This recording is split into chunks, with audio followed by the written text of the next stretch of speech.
이번 S26 시리즈는 처음 꺼내자마자 꺼야 되는 설정이 있습니다. 좀 불필요하게 배터리를 잡아먹거나 나한테는 불필요한 기능들이 있거든요. 근데 그렇다고 다 끄고 사용하면 지금 이 비싼 스마트폰을 살 필요가 없는 거죠. 그래서 오늘은 어떤 설정은 켜면 좋은지, 어떤 설정은 끄면 좋은지 하나하나 알려드릴게요. 지금 제 영상 보시는 분들 한 2, 3년 전에 제 초기 영상 설정으로 넘어오셨죠. 아마 S23 시리즈 아니면 아이폰 14, 15 이 정도에서 넘어온 분들이 가장 많을 텐데, 마찬가지로 이번 영상도 한 번만 설정 제대로 해두면 2, 3년 동안 나한테 최적화된 스마트폰으로 만들 수 있으니까요, 하나하나 따라오시는 걸 추천드립니다.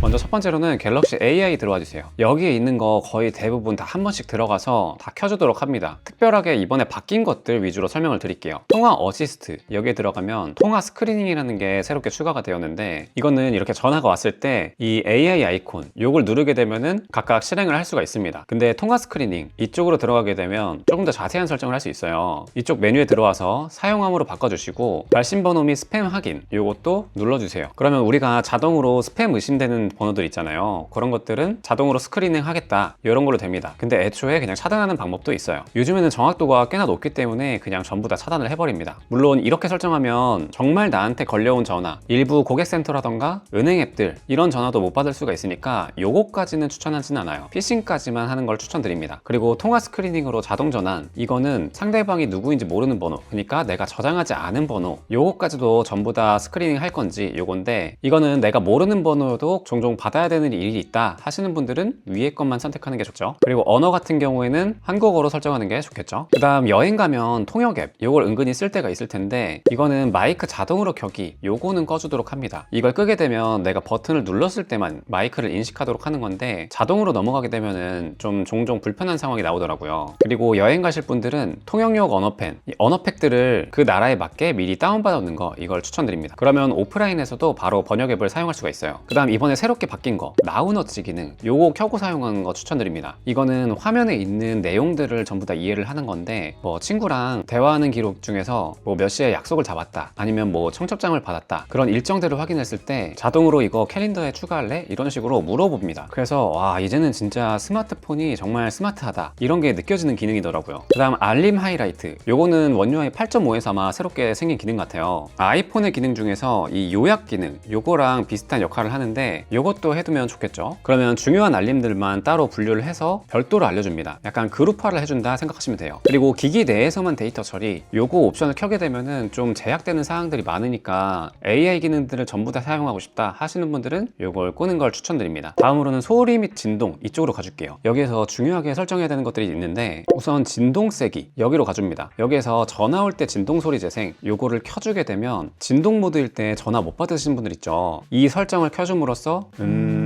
하는 그 진동 소리, 그러니까 사운드를 직접 재생을 해주거든요. 그래서 진동 모드를 할 때에도 전화가 왔는지 더 잘 인식을 하게 됩니다. 그리고 앱 소리 분리 재생, 아마 2, 3년 전에 제 초기 설정을 따라오신 분들은 대부분 되어 있을 텐데, 요거는 정말 꼭 해주세요. 특히나 차량이 있으신 분들, 이런 분들은 정말 추천드리는 게, 내비게이션 소리는 스마트폰에서 나게 하고 나머지 음악 소리는 블루투스 기기, 보통 차량이겠죠? 차량 소리도 나게 하고, 이런 식으로 소리를 개별 기기에서 나오도록 해주는 거예요. 이걸 설정하는 방법은 지금 켜기 한 다음에, 예를 들어서 음악 소리는 블루투스 기기, 그러니까 차량을 통해서 나오게 하겠다, 나머지 소리는 스마트폰에서 재생이 되게 돼요. 그리고 이번엔 알림으로 가줄게요. 여기에서는 잠겨 있을 때 알림 내용 숨기기, 요게 항상 표시도 되어 있는데, 아무래도 잠겨 있을 때는 내용이 표시되지 않는 게 더 좋겠죠. 요거는 꺼주도록 합니다. 그리고 알림 정렬 및 분류, 여기에서는 광고 그리고 백그라운드 활동, 이 두 개를 켜주시면 불필요한 것들은 한 번에 묶이거든요. 그래서 상단바에서 한 번에 지울 때 굉장히 좋습니다. 이런 식으로 표시가 돼요. 요즘에 여러 가지 알림들이 많이 나오는데, 그런 것들을 좀 보기 편하게 정렬할 때 좋겠죠. 또 다음으로는 상태 표시줄, 여기에 들어가서 배터리 배경 표시, 요 상단부에 있는 요 아이콘인데, 요걸 꺼줌으로 하게 되면은 숫자로만 표시돼서 조금 더 잘 보인다는 분들이 계시더라고요. 이거는 취향에 맞게 선택하시면 될 것 같습니다. 그 다음에 잠금 화면에서 소리 알림만 표시, 요걸 켜주게 되면 카톡 같은 데에서 무음으로 처리한 방 같은 거 있잖아요. 그런 부분은 위쪽에 알림이 안 뜨기 때문에 불필요한 알림을 좀 더 줄일 수가 있어요. 다음으로는 방해금지 모드 설정해 줄게요. 방해금지를 켜게 될 때 때 항상 언제까지 할 건지 이걸 물어보게 되는데, 이게 좀 귀찮다면 기간 설정, 직접 끄기 전까지 요걸로 설정하게 되면은 내가 방해 금지를 설정할 때마다 내가 끄기 전까지는 계속 켜진 상태, 이렇게 유지됩니다. 그리고 방해 금지 모드를 하더라도 정말 중요한 알림은 받아야 될 때가 있잖아요. 예를 들어서 급한 전화, 2번 이상이 걸려온 전화, 요거는 받겠다, 이렇게 켜게 되면은 한 번 울린 전화는 방해 금지 모드로 처리되고, 연속으로 걸려온 전화는 벨소리나 진동으로 울리게 됩니다. 그래서 요 정도는 켜는 걸 추천드려요. 마찬가지로 뭐 가족이나 아니면 특정 업무 전화, 이런 거는 꼭 받아야 된다 그러면은 그 연락처를 추가해두면 되겠죠. 또 방해 금지 모드에서는 알림 숨기기, 요것도 좀 추천을 드려요. 왜냐면 내가 방해 금지를 한다는 거는 좀 핸드폰에 신경을 덜 쓰겠다, 요런 의미이기 때문에 요런 알림 같은 게 떠 있으면은 또 저는 신경이 쓰이더라고요. 그다음 다시 알림 버튼 표시, 요거는 꼭 켜주세요. 예를 들어서 특정 알림이 왔는데 내가 이걸 당장 처리하지 않고 1시간 후에 처리하겠다, 이런 식으로 다시 표시를 해줄 수가 있는 거예요. 예를 들어서 까먹으면 안 되는 메일이라던가 아니면 카카오톡 알림 같은 거, 이런 것들을 다시 알림 기능을 통해서 설정해주면 편하겠죠. 자, 그리고 중요한 알림은 반복을 설정을 해주세요.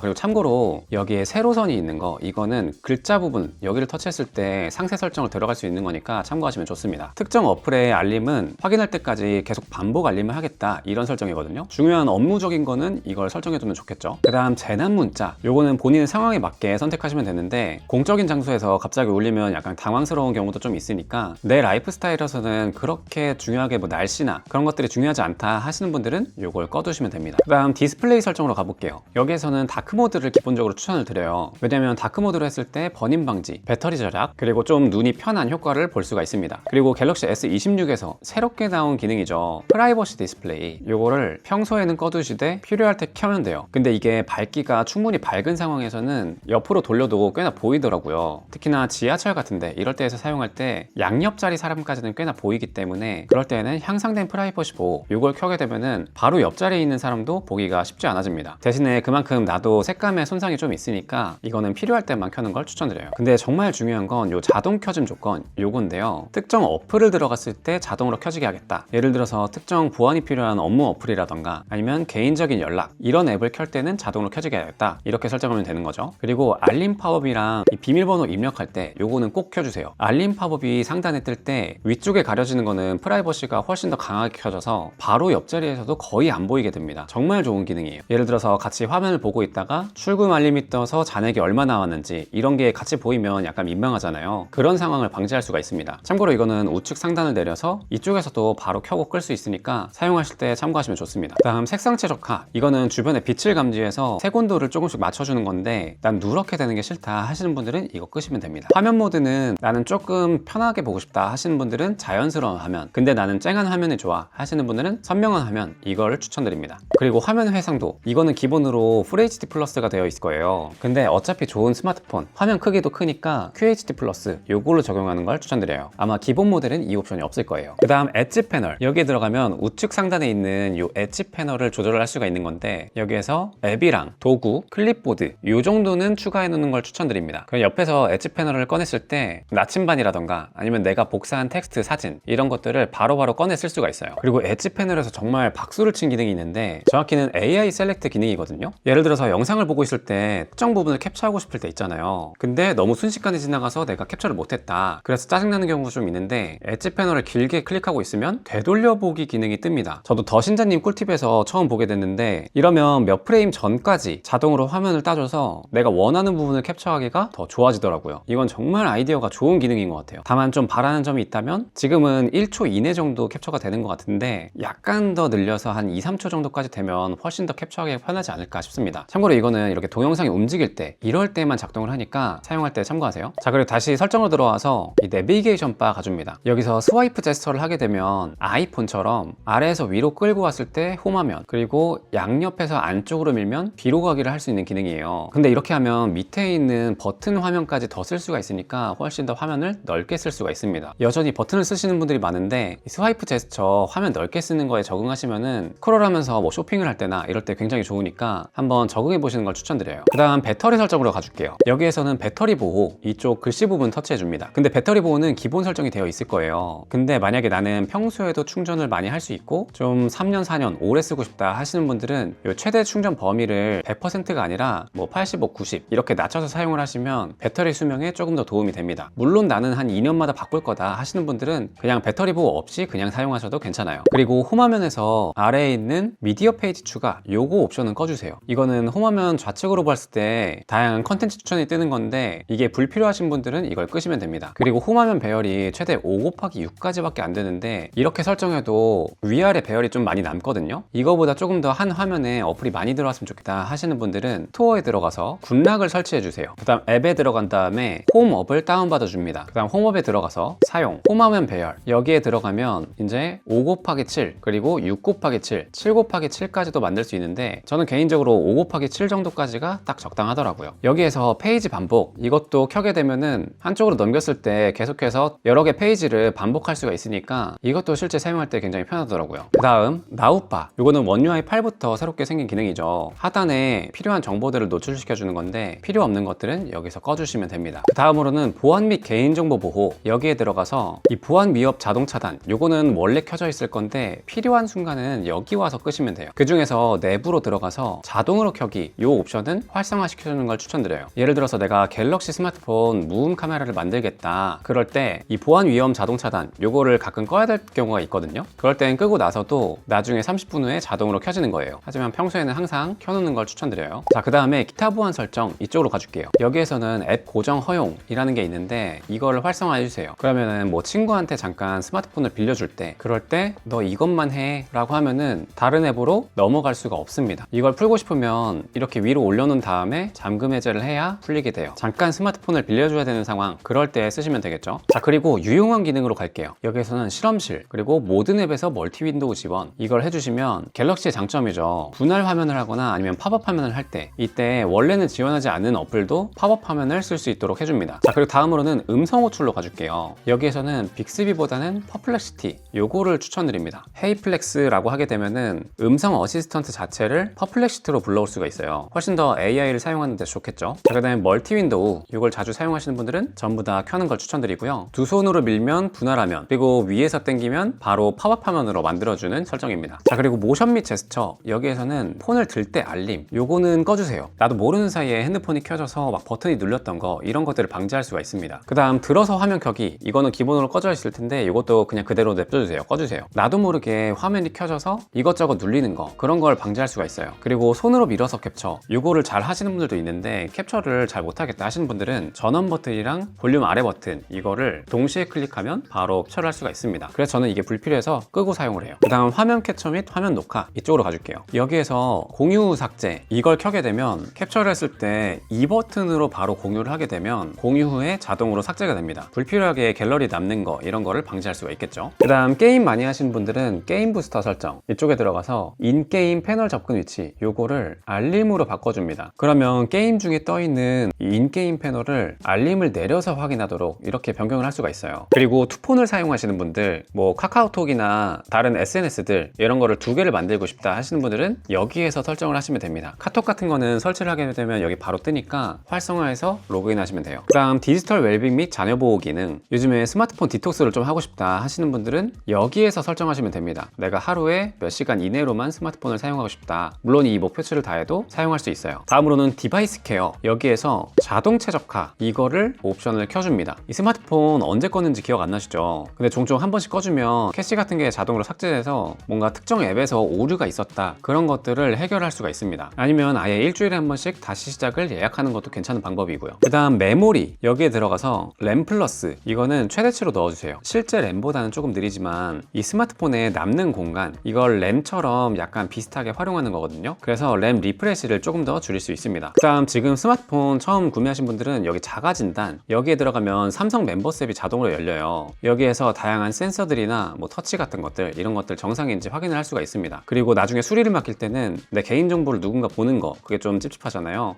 여기에 들어와서 수리 모드를 켜고서 건네주시면 됩니다. 다음으로는 키보드 설정 좀 바꿔볼게요. 일반에 들어가서 키보드 설정 여기에서 불필요한 문구 추천 이런 거 꺼주세요. 그리고 스티커 같은 기능 이런 것들 안 쓴다 하면은 요것도 꺼주시면 불필요하게 뜨던 키보드 창 그런 것들을 깔끔하게 쓸 수가 있어요. 그리고 영어를 입력할 때 자동으로 대문자 전환 되는 거 싫다 하시는 분들은 기타 입력 옵션에서 이걸 꺼주시면 됩니다. 그 다음 밑에 내려가서 클립보드의 스크린샷 저장 요걸 켜게 되면 스크린샷을 했을 때 클립보드에 방금 캡처한 게 자동으로 저장이 돼요. 그래서 이거를 바로 여러 개 복사해서 바로바로 붙여넣기가 편해집니다. 자, 그리고 이번에는 카메라 설정 한번 바꿔볼게요. 드릴게요. 저는 자동으로 2400만 화소가 뜨는데 제가 카메라 비교 리뷰에서도 알려드렸지만 2400만 화소 화질 더 좋아집니다. 이건 어떻게 하냐면 우측 하단에 점 4개 그리고 설정 들어가서 밑에 쪽에 카메라 어시스턴트 여기를 들어가 주세요. 여기 들어온 김에 줌 버튼 이거 100배 줌도 켜주시고 밑에 내려가서 즉시 촬영 요것도 켜줍니다. 버튼을 뗄 때 촬영이 될지 버튼을 누르는 순간 촬영이 될지 그런 걸 조절하는 건데 켜두는 게 좋아요. 사진에서 자동 HDR 요것도 켜주시고요. 고급 해상도 옵션 여기에 들어와서 2400만 화소 해상도 요거를 켜주시면 됩니다. 참고로 여길 클릭하면은 2400만 해상도 유지하겠다 이 옵션이 있는데 요것도 켜주세요. 이 카메라 어플 들어왔을 때 매번 2400만 화소를 켜야 되는 게 아니라 자동으로 2400만 화소를 유지시켜 줍니다. 의미 있는 수준으로 화질이 향상되니까 이거는 꼭 켜는 걸 추천드릴게요. 카메라 설정 만지는 김에 화질 최대한 좋게 뽑는 법 알려드릴게요. 사진 향상 여기에서는 화질 최우선 요걸로 맞춰주시고요. 그리고 장면별 맞춤 촬영 요거를 켜놓게 되면 이게 뭐 음식 사진인지 이런 걸 인식해서 색감을 조금 조절을 해줍니다. 근데 이 자동 보정되는 게 싫다 하시는 분들은 이걸 끄시면 돼요. 그리고 워터마크 같은 경우에는 내가 찍었을 때 모델명이 나오게 할 수도 있고요. 참고로 날짜나 시간 이런 거를 설정할 수도 있으니까 별도의 어플을 통해서 타임스탬프 찍는 분들 있으시죠. 이제는 어플 없이 사용할 수도 있습니다. 어떻게 표시될지 이런 것들도 상세하게 조절이 가능하니까 필요한 분들은 여기에서 켜고 끄면 돼요. 참고로 이 워터마크가 찍힌 사진은 점점점 눌러서 원본 복원 이걸 누르게 되면 워터마크가 없는 사진으로 다시 복원할 수 있어요. 대신에 다시 워터마크를 찍는 건 안 된다. 자, 그리고 동영상 형식 요거는 고효율 요걸로 설정하는 거 추천드릴게요. 제가 한 2, 3년 전까지만 해도 높은 호환성 요걸 추천드렸는데 요즘 기기는 거의 다 고효율 이 코덱을 다 지원을 하거든요. 그래서 저장 공간을 아낄 겸 요걸로 선택하시는 걸 추천드리고 높은 비트레이트 영상 이거는 예전에 비교해봤을 때 그렇게 큰 차이까지는 없더라고요. 근데 용량만 차지를 더 하게 되니까 요거는 끄는 걸 추천드립니다. 그리고 스마트폰 카메라로 찍은 다음에 대부분 스마트폰으로 나는 확인을 한다 하시는 분들은 요 HDR 옵션 요걸 켜게 되면 훨씬 더 풍부한 색감으로 찍을 수가 있어요. 근데 다만 외부 컴퓨터로 확인하는 일이 많다 하시는 분들은 요 HDR 옵션을 끄는 걸 추천드립니다. 그 다음 자동 FPS 요게 아마 30프레임으로 되어 있을 텐데 요거는 아예 사용 안 함을 추천드려요. 어두운 곳에서 자동으로 프레임 속도를 조절해 주는 건데 어차피 그 정도 어두움이면은 그렇게 퀄리티가 좋진 않더라고요. 또 오디오 옵션 여기에서 음원 재생 이걸 켜게 되면 내가 촬영할 때 듣고 있던 음악 그것도 같이 저장되니까 그때 분위기도 같이 녹음이 돼서 여행 갔을 때 좋더라고요. 그 다음 촬영 가이드 요거는 전부 다 켜주시고요. 좌우 반전 없이 셀피 저장 요걸 켜게 되면 셀피 사진을 찍었을 때 이 화면에 나온 그대로 저장하게 되고 이걸 끄게 되면 후면 카메라처럼 이 글씨가 뒤집히지 않고 결과물이 나오게 됩니다. 그래서 셀피 찍었을 때 글씨가 반전되는 게 싫었다 하시는 분들은 이 옵션을 꺼주시면 되는 거예요. 자, 그 다음에 이제 숨겨진 설정으로 가볼 건데 폰 정보, 소프트웨어 정보, 그 다음 빌드 번호 이쪽을 연타해 줍니다. 그러고 패턴을 그리게 되면 그러면 개발자 옵션이라는 게 하단에 새롭게 생기는데 밑으로 내려가서 최소 너비 요거를 숫자를 키우게 되면 전체 UI 자체를 좀 작게 만들어 줄 수가 있거든요. 이러면 한 화면에서 더 많은 내용을 볼 수가 있습니다. 대신에 이 너비를 너무 넓게 잘못 건드리면 폰 자체가 오류가 되는 경우가 있으니까 가능하면 숫자는 400대는 넘기지 않는 걸 추천드려요. 적당히 한 10단씩 올려가면서 난 이 정도면 괜찮다 싶은 정도까지만 올리는 걸 추천드립니다. 이거는 갤럭시 활용법에 대한 영상으로 별도로 만들어 볼게요.